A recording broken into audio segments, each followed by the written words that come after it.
साताऱ्यात जवानाला बेदम मारहाण, पत्नीसह मुलींना पळवले। कोरेगाव रेल्वे स्टेशन पार्किंग मध्ये सैन्य दलातील जवानाला गुरुवारी सकाळी सासरवाडीच्या काही लोकांनी मारहाण केली।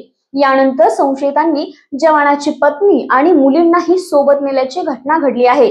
या घटनेची नोंद कोरेगाव पोलीस ठाण्यामध्ये झाली असून 6 जणांवर गुन्हा दाखल करण्यात आलेला आहे। शुभम अण्णा अप्पा वडार, राहणार किर्लोस्करवाडी, तालुका पलूस, जिल्हा सांगली, सुनील लक्ष्मण साळुंके, राहणार उगार, तालुका अथणी, जिल्हा बेळगाव यांच्यासह 6 जणांवर गुन्हा दाखल करण्यात आला आहे।